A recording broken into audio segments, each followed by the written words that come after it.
Setiap dari kita punya masa lalu yang nggak baik. Setiap dari kita berhak untuk menjadi lebih baik. Punya aib masing-masing. Jangan begitulah cara mengusir orang yang mabok, yang mau sholat di dalam masjid. Kita lihat di dalam video tersebut beberapa oknum mengusir orang yang mabok mau sholat di dalam masjid. Memang nggak salah secara hukum fikih, orang yang sedang mabuk memang tidak sah untuk melaksanakan sholat karena dalam keadaan yang kehilangan akalnya, belum netral.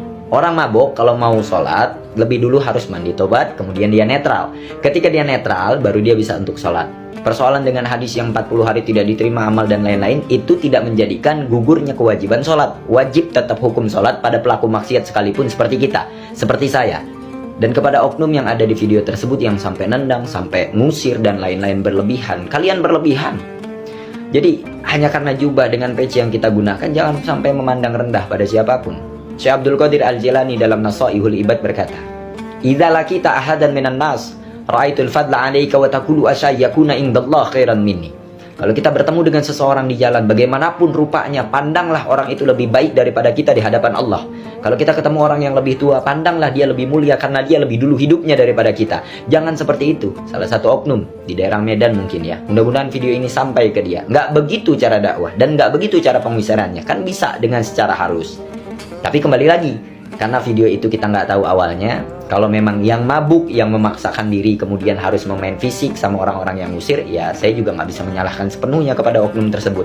Tapi kalau kejadian itu memang real, oknum-oknum yang mengusir itu melakukan tindak kekerasan pada orang yang sedang mabuk yang ingin melaksanakan sholat, itu adalah salah fatal, tidak diajarkan oleh agama Islam sama sekali. Nauzubillahi min dzalik. Syekh Abdul Qadir mengajarkan kita bagaimana cara memandang manusia, jangan memukul rata semuanya. Kita semua sama di hadapan Allah, yang membedakan hanya amal.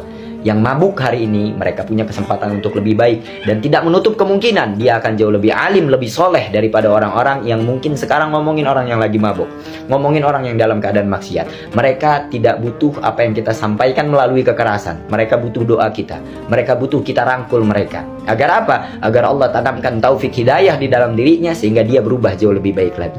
Menjadi baik boleh, merasa baik jangan. Karena tidak diajarkan oleh baginda Nabi Muhammad SAW. Semoga saya dan kalian semua yang menonton video ini dijauhkan dari perasaan lebih baik dari yang lainnya. Allahumma sturna bisyutrikal jamil. Allah menutup semua aib-aib kita yang buruk dan diperlihatkan yang baik-baik aja. Kita malu sama Allah kalau harus diperlihatkan yang buruknya.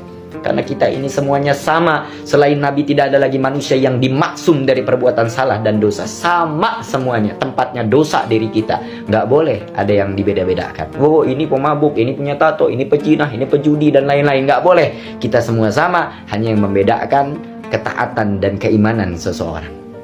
Tidak ada perbandingan antara matahari dan bulan. Kedua-duanya sama-sama bersinar di waktu yang berbeda.